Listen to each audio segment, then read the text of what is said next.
everybody. I'm Dan Belmont, proprietor of Good Wine, Good People, and I am joined today by my good friend, Susan Park, and we are here to pair some good wines with some traditional Korean dishes. Spark, yes. You approached me with this idea. Why Yes. don't you tell everybody why? Cool. So Korean food, especially good Korean street food, doesn't usually get served in very fancy places that have nice wine. So what I wanted to do was figure out a way to pair ahead of time some of these Korean dishes with some nice wine and get some tips about that because I have no idea how to pair any of these super strong red pepper, spicy, vinegary flavors with wine. So I need help. It's an incredibly complex cuisine because most of the dishes have a lot of different components, bringing in heat, bringing in sweet, bringing in spice, bringing in acid, and kind of all together. And we also chose dishes that tend to be served on their own. So a lot of Korean food, you have a lot of these little side dishes called banchan that are everywhere, which also makes the wine pairing even harder. Sure. So we won't do that yet to you because that's a little too complex. This is episode 1. So today we're making a cold noodle dish called Bibim Guksu. One more time and a little slower. Oh, Bibim Guksu. Thank you. So guksu is noodles. And so bibim, I guess, is more of the sauce that we're using, and they come cold. The noodles that are very traditional with this is actually something called bibim naengmyeon. But those noodles are very chewy and a bit more temperamental. So what I usually do is just go to the store, go to the Japanese store, get some buckwheat soba noodles, and it's perfect for these types of dishes. The first step is to get a vinegary soup base to it. What I like to do is actually pre-make something called oi muchim, which is spicy cucumbers. It's a Korean side dish, and it is vinegar, mirin, sesame oil, and red pepper, Korean red pepper called gochugaru, which is the main ingredient. You make it a couple days ahead and you eat it kind of as a side dish. And what you do is you get left over all of this great liquid. And Korean food is great because it tries to use everything in it, especially leftover food. That's what bibimbap really is about. It's all about pulling in leftovers. It is red pepper paste that you can buy from any Asian grocery store. 2 parts gochujang, 1 part honey, and then a little bit of soy sauce, a little bit of sesame oil, and you just mix it all up and you kind of make it as sweet as you would like. What I also like to add is a kohlrabi garnish that is also made with gochugaru, or the red pepper paste, and some anchovy or fish sauce marinade, which adds some crunch to it. But they're always texturally. Exactly. You always should add something crunchy into this so that you don't just have the soba noodles and the egg. You want a crunch and a bite, which really plays well with the vinegary feeling plus the cold dish. And I do love that we're doing this with forks, by the way. Normally you'd have chopsticks to do this with, but it's cool. It's so cool. Lazy. It's cool. It's got some heat. There's a nice little tingle from the chili. It's got great acidity. I'm salivating, which is really nice. And the cucumber is super cool. Brings in a really nice cooling sensation. Yeah, wait till you get the egg in there too, man.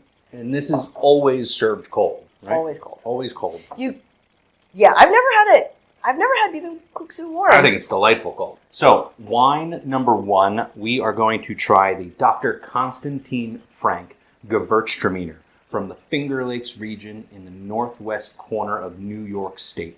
Yes, they make wine in New York, and it's really good. And so I chose Gewurztraminer because this style of wine tends to have a bit of residual sugar, slightly off dry. It's going to be balanced. It's got really nice acidity for cutting through fattier dishes, but also the residual sugar is going to be really nice to temper the heat from the chili and hopefully create balance there. In terms of flavor profile, we're working with rose water and lychee and really kind of tropical flavors with some really nice kind of maybe bitter citrus undertones and a little spice on the finish. Let's give it a try.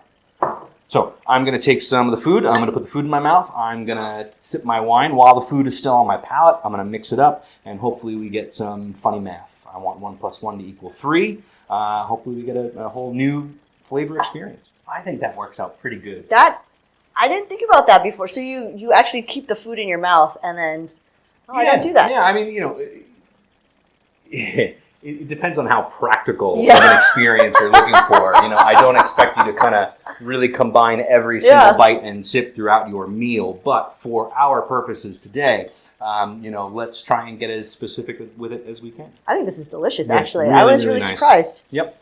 I'm very happy with it. I mean, the sugar absolutely neutralizes that chili. It does a really nice job. Keeps you fresh. Keeps you ready for your next bite, your next sip. I actually think if I had a friend who didn't really like spicy food with it, I'd be like, it's okay, just take a sip of this. It'll help neutralize it out. We are going to South Australia in the Adelaide Hills, where Ochota barrels made the price of silence Gamay. This is a 100% Gamay. So Gamay is a grape that you've probably tried before.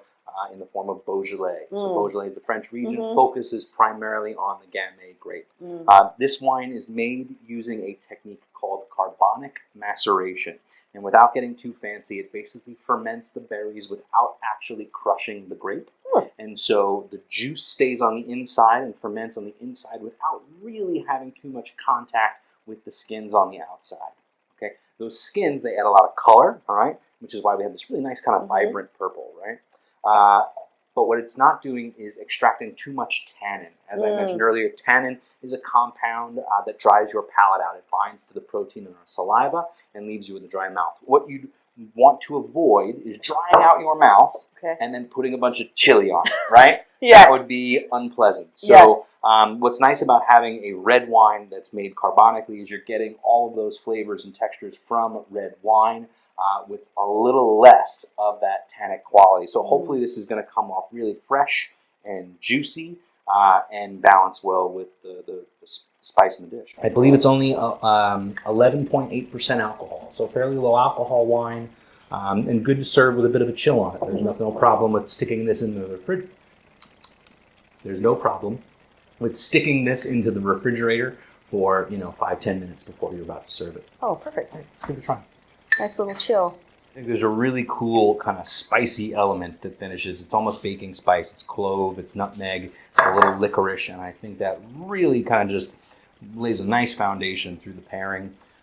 It's juicy and a little chilled, and so that heat is really enjoyable, honestly. Oh, that's nice. It's really nice. This is definitely a top contender for my favorite. I think this might have beat out the Dr. Konstantin. Maybe. I don't know. Like I said, I am a little bit further in terms of the consumption.